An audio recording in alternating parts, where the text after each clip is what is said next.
السلام علیکم ورحمۃ اللہ وبرکاتہ۔ الحمد للہ رب العالمین والصلاة والسلام علی رسولہ الکریم، اما بعد۔ قول الترمذی رحمہ اللہ وغیرہ حدیث حسن صحیح، وقد تستشکل العبارة المذکورة لأن الحسن قاصر عن درجة الصحیح، فكيف يجتمع إثبات القصور ونفيه في حديث واحد؟ کہتے ہیں کہ امام ترمذی رحمہ اللہ جو اپنی کتاب جامع ترمذی کے اندر دو لفظوں کے ایک ساتھ استعمال کرتے ہیں، حسن اور صحیح۔ جیسا کہ ہم نے حسن کی تعریف بھی پڑھی اور صحیح کی تعریف بھی پڑھ لی ہے۔ صحیح کہتے ہیں متصل سندہ بنقل العدل تام الضبط غیر معل ولا شاذ، کی سند متصل ہو،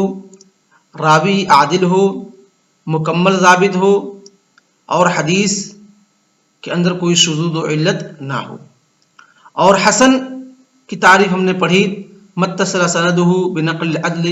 خف الضبط غیر معل ولا شاذ، کہ سند متصل ہو، راوی عادل ہو،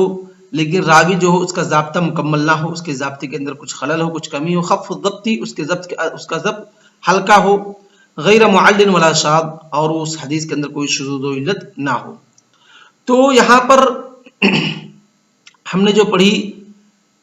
حسن کی تعریف اور صحیح کی تعریف، تو دو چیزیں ہیں، ایک ہے کہ راوی کا ضابطہ مکمل ہونا، دوسری چیز ہے کہ راوی کے ضابطے کے اندر کچھ خلل ہو۔ دونوں الگ الگ چیزیں ہیں، یعنی بیک وقت دونوں چیزیں راوی کے اندر نہیں پائی جا سکتی ہیں، کہ بیک ہی وقت راوی کامل الضبط ہو، تام الضبط ہو،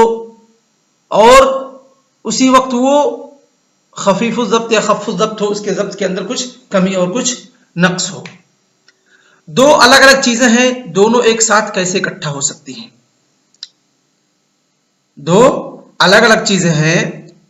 دونوں ایک ساتھ کیسے اکٹھا ہو سکتی ہیں بیک وقت میں؟ اور امام ترمذی رحمہ اللہ دونوں کو ایک ساتھ اکٹھا کرتے ہیں، حدیث کے لیے استعمال کرتے ہیں حدیث حسن صحیح، جبکہ دونوں کے اندر اختلاف ہے، دونوں متضاد چیز ہیں، دو متضاد چیزیں ایک ساتھ اکٹھا نہیں ہو سکتی، ایسے حسن صحیح ہے۔ تو کیسے امام ترمذی رحمہ اللہ نے دو متضاد چیز کو ایک ہی حدیث کے لیے استعمال کیا ہے؟ تو وہی فرماتے ہیں وقد تستشکل العبارة المذکورہ، یعنی حسن صحیح جو ابھی عبارت اوپر گزری ہے، یہ اشکال پیدا کر سکتی ہے یا مشکلات کھڑی کر سکتی ہیں، لأن الحسن قاصر عن درجة صحیح، کیونکہ حسن جو ہوتی ہے وہ صحیح کے درجے سے کم ہوتی ہے۔ کیا ہوتی ہے؟ کم ہوتی ہے، اس کا درجہ، اس کا رتبہ صحیح کے مقابلے میں کم ہوتا ہے۔ کیوں؟ کیونکہ اس کا راوی خفیف الضبط ہوتا ہے، خف الضبط ہوتا ہے، اور صحیح کا راوی جو ہوتا ہے تام الضبط ہوتا ہے۔ کہتے ہیں فَكَيْفَ يَجْتَمِعُ إِثْبَاتُ الْقُصُورِ وَنَفْيُهُ فِي حَدِيثٍ وَاحِدٍ، تو بیک وقت ایک ہی حدیث کے اندر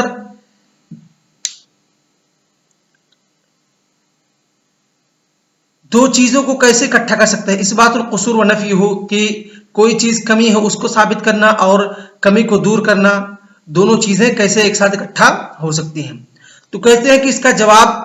کیوں امام ترمذی رحمہ اللہ نے ایسا کیا ہے، کیوں ایک ہی حدیث کے لیے دو لفظ کا استعمال کرتے ہیں بیک وقت؟ کہتے ہیں وقد اجاب الحافظ عن ذلك، اور اس کا جواب دیتے ہوئے حافظ ابن حجر رحمہ اللہ نے کہا ہے بأن الحدیث الذي اطلق علیہ الوصفان، کہ وہ حدیثیں جس پر دو وصف ایک ساتھ استعمال کیے گئے ہیں، یعنی حسن صحیح بیک وقت استعمال کیا گیا ہے، الحسن والصحہ معا، یعنی حسن اور صحت ایک ساتھ استعمال کیے گئے ہیں، لا یخلو، وہ حدیث آنے والی چیزیں جو بتانے جا رہے ہیں اس سے خالی نہیں ہوگی، ان میں سے کوئی ایک حالت اس کی ہوگی، اما یکون غریبا تفرد به راو واحد، یا پہلی حالت اس کی یہ ہوگی کہ وہ حدیث غریب ہے، اس کو صرف اور صرف ایک راوی روایت کرتا ہے، یعنی اس کے سند کے اندر کسی بھی طبقے میں کوئی ایک راوی منفرد ہو رہا ہے، یا ایسا نہیں ہے، کیا ہے، یا حدیث غریب ہوگی یا حدیث غریب نہیں ہوگی۔ کہتے ہیں فعال تقدیر الاول کہ اگر حدیث کو ہم غریب مان رہے ہیں کہ اس راوی کے اس حدیث کی سند کے اندر کوئی راوی منفرد ہو رہا ہے، روایت کرنے والا ایک ہو رہا ہے، کہتے ہیں فعال التقدیر الاول یکون سبب الجمع بین الوصفین، تو دو وصف کا ایک ساتھ جمع کرنا، کہتے ہیں فعال التقدیر الاول یکون سبب الجمع بین الوصفین تردد ذلك الامام فی من فرد به، کہتے ہیں کہ دو وصف کا یعنی صحت اور حسن کا استعمال کرنا بیک وقت کیوں استعمال کیا ہے؟ تردد ذلك الامام، امام کیا ہوتا ہے؟ متردد ہوتا ہے، امام کیا ہوتا ہے؟ متردد ہوتا ہے، کس راوی کے بارے میں؟ فی من فرد به، اس راوی کے بارے میں جس کی وجہ سے حدیث کیا ہوئی ہے؟ غریب ہوئی ہے، جو حدیث کی روایت کرنے میں منفرد ہوا ہے اس کے تعلق سے امام کیا ہوتا ہے؟ متردد ہوتا ہے، شک و شبہ میں ہوتا ہے کہ یہ راوی کیا تھا، حل کان ضابطا فحدیثہ صحیح، اگر وہ ضابط ہے، تام الضبط ہے تو حدیث صحیح ہوگی، یا خفیف الضبط ہے تو حدیث حسن ہوگی، کیا ہوگی؟ حدیث حسن ہوگی۔ یعنی کہنے کا مقصد یہ ہے کہ امام اس راوی کے تعلق سے جو راوی منفرد ہوا ہے اس کے تعلق سے شک و شبہ میں تھا کہ وہ راوی حافظ و ضابط ہے،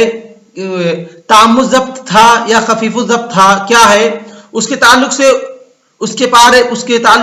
کے پاس مکمل علم نہیں تھا،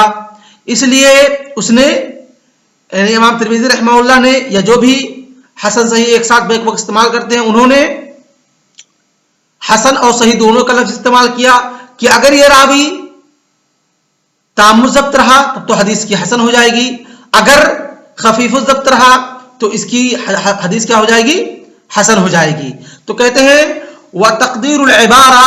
اور عبارت کی اصل شکل جو ہوگی کیا ہوگی؟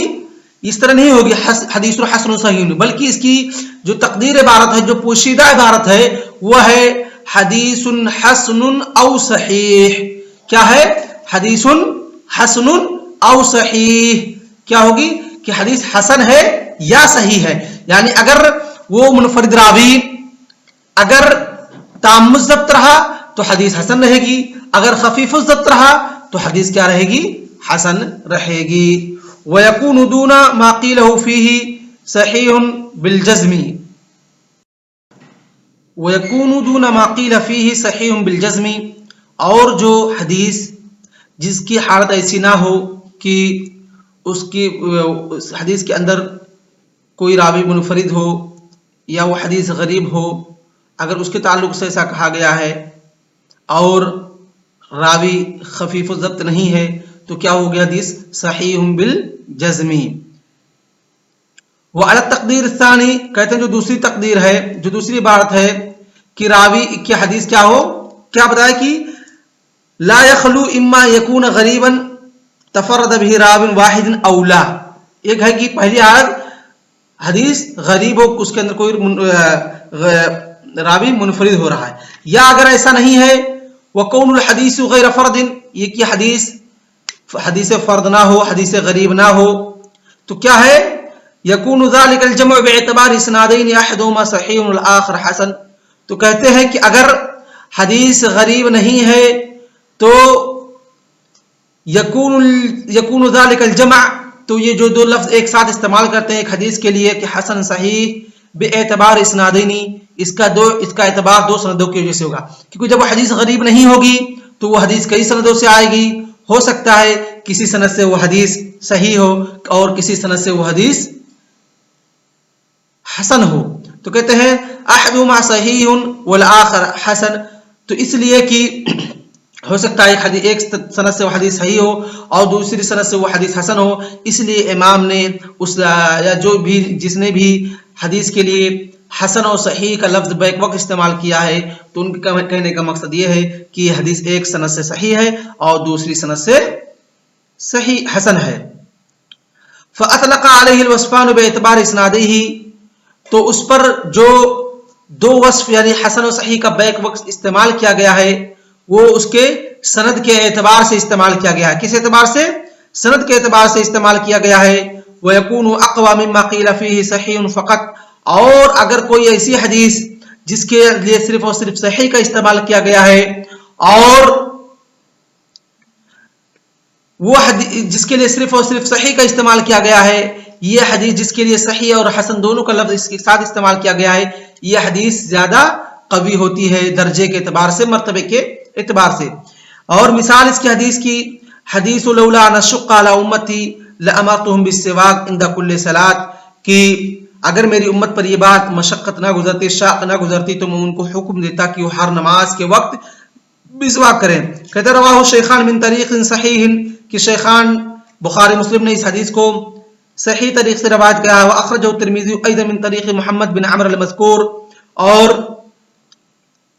ترمذی رحمہ اللہ نے اس کی تخریج محمد بن عمر کی طریق سے کی ہے۔ وہ مختلف فی تصحیح حدیثی و تحسینہ، اور وہ کیا ہے، مختلف ہیں، بعض لوگوں نے ان کی حدیث کو صحیح کہا ہے، بعض لوگوں نے ان کی حدیث کو حسن کہا ہے۔ فاطلق علیہ الترمذی الحسن والصحہ معا، تو اس حدیث پر امام ترمذی رحمہ اللہ نے کیا کیا، حسن اور صحیح دونوں کے لفظ کو ایک ساتھ استعمال کیا۔ کیوں اس لیے کہ یہ محمد بن عمر جو ہیں، ان کے تعلق سے لوگوں کا اختلاف ہے، بعض لوگ کہتے تھے یہ تام ضبط تھے، بعض لوگ کہتے نہیں خفیف و ضبط تھے، ان کا ضابطہ مکمل نہیں تھا، ان کے ضبط کے اندر کچھ کمی تھی، تو اس وجہ سے امام ترمذی رحمہ اللہ نے کیا کیا، دونوں لفظ کا ایک ساتھ استعمال کیا۔ وقال الحافظ ابن دقیق العید، اور یہ ہے پہلا جواب کہ اگر امام ترمذی رحمہ اللہ نے اور اگر امام ان کے علاوہ کسی امام نے لفظ حسن اور صحیح کو ایک ساتھ استعمال کیا تو اس کا مطلب کیا ہے، یہ حافظ ابن حجر کا جواب تھا۔ اور دوسرا جواب ہے حافظ ابن دقیق العید کا رحمہ اللہ کا، کہتے ہیں لا منافات بین الحسن والصحیح الا حیث انفرد وصف الحسن، کہ حسن اور صحیح کے درمیان اگر دونوں ایک ساتھ استعمال کیے جائے تو ان کے درمیان کوئی اختلاف نہیں ہے، الا حیث انفرد وصف الحسن، اما اذا بلغ الحدیث درجۃ الصحہ فالحسن حاصل لا محالہ تبعا للصحہ، کہتے ہیں کہ مگر اختلاف وہاں ہوگا جب حدیث صرف اور صرف حسن ہی ہوگی اور اس کے لیے صحیح کا استعمال کر دیا جائے گا تو وہاں پر کچھ پرابلم کریٹ ہو سکتے ہیں۔ کہتے لا منافات بین الحسن والصحہ، کہ حسن اور صحہ کے درمیان کوئی مطلب اختلاف نہیں ہے، کہ اگر کوئی حدیث حسن ہے اس کے اندر صفت علیہ پایا جاتا ہے تو صفت نزلہ جو ہے یا درجت دنیا جو ہے، صفت دنیا جو ہے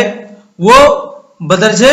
اولا پائی جائے گی، یعنی کم والی کوالٹی، کوئی چیز ہے جس کے اندر اعلیٰ کوالٹی پائی جاتی ہے تو کم والی کوالٹی اس کے اندر لامحالہ پائی جائے گی، تو وہی کہتے ہیں الا حیث انفرد وصف الحسن، کہ اگر کوئی حدیث ہے جس کے اندر صرف اور صرف حسن ہی ہے اور اس کے لیے صحیح کا استعمال کر دیا گیا ہے تو وہاں پر مسئلہ ہو سکتا ہے۔ کہتے اما اذا بلغ الحدیث درجۃ الصحہ فالحسن حاصل لا محالہ تبعا للصحہ، کہ اگر کوئی حدیث ہے وہ صحت کے درجے تک پہنچ رہی ہے تو کہتے فالحسن حاصل، تو آٹومیٹکلی اس کے اندر حسن کی خوبی، حسن کی گن پائی جائے گی، لا محالہ تبعا للصحہ، صحت کے پیچھے پیچھے، یعنی کہ اگر کوئی حدیث ہے اس کے اندر وہ حدیث صحیح ہے، اس کے اندر صحیح کی پانچوں شرطیں پائی جا رہی ہیں، اتصال السند، راوی عادل ہو، تام ضبط ہو، غیر معلل غیر شاذ ہو، تو جو حسن کی شرط ہے خفیف الضبط والی اس صحیح کے اندر طبعاً پائی جائے گی، یعنی ہر وہ حدیث جو صحیح ہوگی وہ حسن ہوگی، وہ کیا ہوگی، حسن ہوگی۔ کیوں؟ کہتے لأن وجود درجۃ العلیٰ لا ينافی وجود الدنیا، کہ اگر کوئی حدیث ہے جس کے اندر اعلیٰ قسم کی کوالٹی پائی جا رہی ہے تو کم والی کوالٹی اس کے اندر لا محالہ پائی جائے گی، فیصح ان یقال، تو یہ بات صحیح ہوگی کہ کہا جائے حسن باعتبار صفت دنیا، کہ یہ حدیث حسن ہے کم کوالٹی پائے جانے کی وجہ سے، صفت دنیا کی پائے جانے کی وجہ سے، وہ صحیح، اور حدیث صحیح ہے بے اعتبار صفت العلیٰ، صفت علیٰ اعلیٰ کوالٹی پائی جانے کی وجہ سے۔ تو یہ ہے جواب دقیق العید رحمہ اللہ کا، جو انہوں نے ان ائمہ کے جنہوں نے لفظ حسن اور صحیح کا استعمال بیک وقت کیا ہے یا ایک ہی حدیث کے لیے کیا ہے۔ اور اس کے علاوہ تقریباً اور دیگر علماء کے تقریباً 14 اقوال ہیں۔ کتنے ہیں؟ 14 اقوال ہیں جنہوں نے لفظ حسن اور صحیح کا بیک وقت کیوں استعمال کیا گیا ہے اس کا جواب دیا ہے۔ تو میں نے یہ جو آپ لوگ کی کتاب مقرر کتاب ہے منت بالمنح، اس کے اندر جو لکھا ہوا تھا اس کو پڑھایا۔ اس کے اندر 2 جواب دیے ہوئے تھے، امام حافظ ابن حجر رحمہ اللہ کا، اور دوسرا جواب تھا دقیق العید رحمہ اللہ کا۔ اور جو سب سے بہتر جواب ہے کہ امام ترمذی رحمہ اللہ نے حسن اور صحیح کا استعمال کیوں کیا ہے، کیونکہ جو ائمہ نے جو جواب دیا ہے یہاں پر حسن صحیح کا، انہوں نے حسن کا جواب عام جو حسن کی تعریف ہے اس کے مطابق دیا ہے۔ امام ترمذی رحمہ اللہ کا جو حسن کا جواب ہے اس کے مطابق انہوں نے امام ترمذی رحمہ اللہ جو حسن کی تعریف کرتے ہیں اس کے اعتبار سے ان لوگوں کا جواب یہ نہیں ہے۔ امام ترمذی رحمہ اللہ کہتے ہیں یہ لوگ حسن کیا مراد لیتے ہیں؟ متصل سندہ بنقل العدل خف الضبط غیر معلل ولا شاذ۔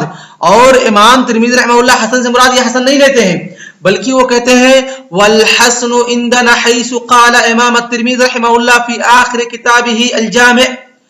وفی اور جیسا کہ امام ترمذی رحمہ اللہ نے اپنی کتاب جامع ترمذی کی انتہا میں اور علل الصغیر کی شروعات میں کہا والحسن عندنا، کہ جب حسن میں کہوں تو اس سے مراد کیا ہوتا ہے؟ ما روی علی غیر وجہ، جو کسی دوسرے طریق سے مروی ہو، ولا یکون فیہ من یتہم بالکذب، اور اس حدیث کے اندر کوئی ایسا راوی نہ ہو جو متہم بالکذب ہو، ولا یکون شاذا، وہ حدیث شاذ نہ ہو۔ تو امام ترمذی رحمہ اللہ جب حسن کہتے ہیں تو ان کا حسن سے مراد حسن لذاتی ہی نہیں ہوتا ہے بلکہ حسن لغیرہ ہی ہوتا ہے، جیسا کہ انہوں نے خود ہی اس کی تعریف اس کی وضاحت کی ہے۔ خود کہتے ہیں تعریف کرتے ہوئے حسن کی بأن لا يكون في اسناده من لا يتهم بالكذب، کہ اسناد کے اندر کوئی ایسا راوی نہ ہو جو متہم بالکذب ہو، ولا يكون شاذا، اور حدیث شاذ نہ ہو، ويروى من غیر وجہ، اور وہ حدیث کسی دوسرے طریق سے آئی ہوئی ہو۔ تو امام ترمذی رحمہ اللہ کے ہاں حسن یہ مراد ہوتا ہے۔ اور ان جو امام حافظ ابن حجر رحمہ اللہ نے جواب دیا ہے، کہتے ہیں حسن سے اما یکون غریبا تفرد به راو واحد اولا، کی حدیث غریب ہو، اگر غریب ہوگی تو مراد ہوتا ہے کہ تردد ذالک الامام۔ تو امام رحمہ اللہ تو کہتے ہیں کہ ہمارے یہاں حسن سے مراد یہ ہے کہ رویہ من غیر وجہ، دوسرے طریق سے آئی ہو، اور تم یہاں حسن کا جواب دے رہے ہو کہ وہ ایک ہی طریق سے ہو، منفرد حدیث ہو،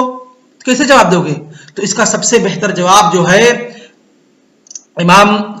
حافظ ابن رجب الحنبلی رحمہ اللہ جامع ترمذی کے شرح کرتے ہوئے، جیسے کہا جاتا ہے کہ حافظ ابن حجر رحمہ اللہ صحیح بخاری کے طبیب تھے، ڈاکٹر تھے، ایسے ہی حافظ ابن رجب حنبلی رحمہ اللہ جامع ترمذی امام ترمذی رحمہ اللہ کتابوں کے ڈاکٹر تھے، طبیب تھے۔ تو انہوں نے سب سے بہتر جواب دیا ہے، جو کہ میں اگلے ویڈیو کے اندر